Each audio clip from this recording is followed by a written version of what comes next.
तो इस क्वेश्चन में आपको बोल के रखा कि रंगोली बनाया है स्टूडेंट्स ने। ठीक है, तो rangoli is in the shape of square mark ABCD. तो ये तो साइड में कैंडल्स दिखाया है, एक्स्ट्रा है, ये इसको एलिमिनेट करिए आप। मेन मुद्दे की चीज जो है ये डायग्राम है ए बी सी डी, जो कि क्वेश्चन में बोला गया कि स्क्वायर शेप का है। The square being 40 centimetre, side of square being 40, मतलब एक साइड 40 है। तो स्क्वायर का मतलब स्क्वायर में सारे एक साइड 40 है, तो मतलब सारे साइड 40 हो गए, ये भी 40, ये भी 40, ये भी 40, ये भी 40। उसके बाद बोला quadrant of circle of radius 10 centimetre is drawn which in which diyas are kept. तो आप देखो ये चार साइड में अगर आप देखोगे यहाँ पे क्वाड्रेंट्स है। ठीक है, अब ये क्वाड्रेंट्स क्या होते हैं? जब सर्कल को आप इक्वली सेंटर से चार पार्ट में डिवाइड कर दो, जैसे मैंने यहाँ पे दिखाया है, तो ये एक क्वाड्रेंट हो गया। ये जो चार बना ना, 1/4 पार्ट, जैसे ये पार्ट, ये पार्ट, ये पार्ट, ये पार्ट, तो ये पहला क्वाड्रेंट, ये दूसरा क्वाड्रेंट, ये तीसरा क्वाड्रेंट, ये चौथा क्वाड्रेंट। ठीक है, तो इनको क्वाड्रेंट्स बोलते हैं। तो यही क्वाड्रेंट छोटा करके यहाँ पे दिखाया गया है, जहाँ पे दिया रखा गया है।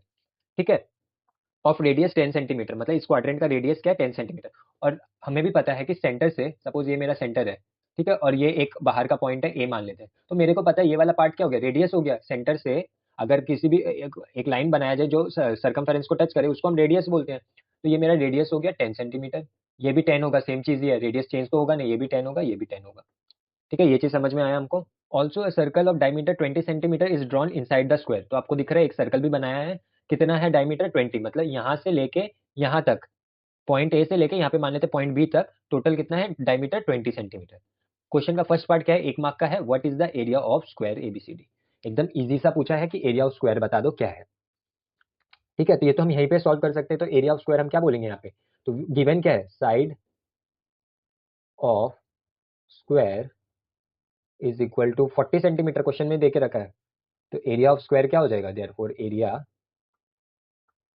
Of square is equal to, हमें पता है क्या होता है, साइड इंटू साइड या ए स्क्वायर, जो भी आप बोलो। तो मैं साइड इंटू साइड लिख देता हूँ, जो भी आप वेरिएबल बोलते हो आप उस हिसाब से ले लो। साइड इंटू साइड या साइड स्क्वायर, जो भी आप जैसे भी लिखो, आपको पता है। ठीक है, तो ये क्या हो जाएगा? 40 × 40, 40 × 40 कितना होता है? 1600। कितना होगा? सेंटीमीटर या मीटर? सेंटीमीटर। स्क्वायर या क्यूब? स्क्वायर, क्योंकि स्क्वायर है, मतलब एरिया है। समझ में आया? ये हो गया फर्स्ट पार्ट। अब आ जाते हैं क्वेश्चन के सेकंड पार्ट पे। क्वेश्चन का सेकंड पार्ट हमें क्या देके रखा है? Find the area of the circle. सिर्फ एरिया ऑफ द सर्कल बोला है, क्वाड्रेंट नहीं बोला है। तो सर्कल बोला है, तो ये बड़ा वाला सर्कल जो बीच में है। तो हमें पता है एरिया ऑफ द सर्कल क्या होता है। फॉर्मूला क्या है area of the circle? Area निकालने का, area of circle is equal to pi r square. तो फॉर्मूला पता है, पाई का वैल्यू क्वेश्चन में दिया हुआ नहीं है, और इंस्ट्रक्शन पेज में लिखा है कि अगर पाई का वैल्यू दिया हुआ नहीं है तो 22/7 ही लेना है। तो पाई को हम लिख देते हैं 22/7, और आर स्क्वायर मतलब रेडियस। तो डायमीटर 20 था, तो रेडियस कितना होगा? हाफ, मतलब 10। 10 × 10। और अगर आप 3.14 भी ले लो ना, अगर दे देता तो ज़्यादा सही रहता, नहीं दिया। 3.14 × 100 तो 314 हो जाता। तो इसको अगर हम ऐसे भी हम कैंसिल आउट तो कर नहीं सकते, तो हम इसको डायरेक्टली लिख देंगे 3.14। ठीक है, बुद्धि लगा के। बुद्धि क्या लगा इसमें? बुद्धि ये लगा कि अगर मैं इसको डिवाइड भी करूँ 22/7 को, तो अभी 3.14 समथिंग आएगा।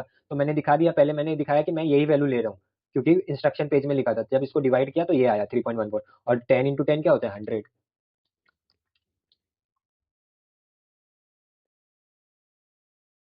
ठीक है, अब इसको सॉल्व करेंगे तो क्या आएगा? 314 सेंटीमीटर स्क्वायर। समझ में आया आपको ये पार्ट? अब क्वेश्चन का नेक्स्ट पार्ट क्या बोल रहा है? दो है और में है, तो पहले पहला वाला करते हैं। If the circle and the four quadrants are cut off from ABCD and removed, then find the area of remaining portion of the square ABCD. अब क्वेश्चन क्या बोल रहा है कि ये जो स्क्वायर है, इससे आप ये वाला पार्ट भी हटा दो। ठीक है, इससे आप ये वाला पार्ट भी हटा दो, इससे आप ये वाला पार्ट भी हटा दो, इससे आप ये वाला पार्ट भी हटा दो, और ये भी हटा दो। ठीक है, हटा दिया। और साथ ही साथ बोले ये बीच का जो सर्कल है ना, इसको भी हटा दो। अब जो ये स्पेस बच गया ना, ये जो स्पेस बच गया यहाँ पे, जिसको हमने काटा नहीं है, ये वाला ब्लू से जो मैं दिखा रहा हूँ, इसका एरिया बताओ कितना होगा? रिमेनिंग पोर्शन, जो ये रिमेनिंग पोर्शन बच गया। सीधा सा बात है, डायग्राम देख के पता चल रहा है। अगर मैं स्क्वायर में से सर्कल को माइनस कर दूं, सर्कल का एरिया, मतलब एरिया का बात कर रहा हूँ, ठीक है, स्क्वायर का एरिया में से सर्कल का एरिया माइनस कर दूं, साथ ही साथ क्वाड्रेंट्स का एरिया माइनस कर दूं, तो जो फाइनल आंसर आएगा वो क्या होगा? Remaining portion. बस इतना ही करना है। तो इतना इजी होगा नहीं क्या? आराम से हो जाएगा। तो करेंगे कैसे? तो आप यहाँ पे देखो, तो हम यहाँ पे लिखेंगे एरिया ऑफ स्क्वायर। तो एरिया ऑफ स्क्वायर पहले निकाला था एकदम फर्स्ट स्टार्टिंग में, वो था कितना? 1600 centimetre square. Area of circle, अभी इससे पहले वाले में निकाला था, कितना आया था, is equal to 314 centimetre square. Area of quadrant, अरे भैया यही तो दिक्कत है, एरिया ऑफ क्वाड्रेंट ही तो नहीं पता कैसे निकालेंगे। तो देखो एरिया ऑफ क्वाड्रेंट कैसे निकलेगा आपका, एरिया ऑफ सर्कल का एक चौथाई होता है, मतलब 1/4। तो फॉर्मूला क्या बनता है, करना नहीं है, आप समझो पहले बात को, ठीक है। अगर हम ये क्वाड्रेंट, ये क्वाड्रेंट, ये क्वाड्रेंट, ये क्वाड्रेंट, ये चारों क्वाड्रेंट को जोड़ दें तो कंप्लीट सर्कल नहीं मिल जाएगा। मतलब एरिया ऑफ सर्कल और एरिया ऑफ क्वाड्रेंट जो है, चार क्वाड्रेंट सेम ही है, इसलिए मैं सेम बोल रहा हूँ, क्योंकि क्वेश्चन में देखो आप, रेडियस, क्वाड्रेंट का रेडियस कितना है 10, सर्कल का रेडियस कितना है 10, डायमीटर 20 है, तो रेडियस कितना होगा 10। मतलब इसका भी रेडियस और इसका भी रेडियस सेम है, जब रेडियस सेम है तो सर्कल तो सेम होना ही है, तो वो भी सेम ही बात हुआ। तो एरिया ऑफ क्वाड्रेंट, ये फॉर्मूला लिख दो और बाद में आप डायरेक्टली लिख दो 314। ये एरिया ऑफ 4 क्वाड्रेंट्स हो गया, ये एरिया मतलब ये फॉर्मूला 1 क्वाड्रेंट है, आप यहाँ पे लिख दो देयरफॉर, या एरिया ऑफ 4 क्वाड्रेंट्स, जो कि एक क्या बन जाएगा, पूरा कंप्लीट सर्कल बन जाएगा, इज इक्वल टू 314। बात समझ में आया, बहुत ईजी था। अब आपको क्या बोला है, तो रिमेनिंग पोर्शन निकालो। Therefore area of remaining portion is equal to, कितना हो जाएगा, तो यहाँ पे तो मेरा डायग्राम है तो मैं नीचे लिख रहा हूँ, area of square minus area of circle minus area of 4 quadrants, क्योंकि चारों क्वाड्रेंट क्वेश्चन में बोला एरिया ऑफ 4 क्वाड्रेंट्स, मतलब जो एक कंप्लीट सर्कल फॉर्म कर रहे हैं। क्या हमें वैल्यूज नहीं पता है, भैया पता है, तो क्या है, लिखेंगे नहीं क्या, तो लिखिए 1600 माइनस 314 माइनस 314, तो मिलेगा कितना, ये मेरे को नहीं आता, ये आप करके आंसर लिखो यहाँ पे। तो माइनस 314 क्या होगा, 628। अब 1600 में से 600 तो गया, 1000 बचा, 1000 में से 28 गया, कितना बचा, 972। सही है या नहीं देख लेना, मैंने ऐसे कर दिया सेंटीमीटर स्क्वायर। तो ये इतना एरिया बचा है।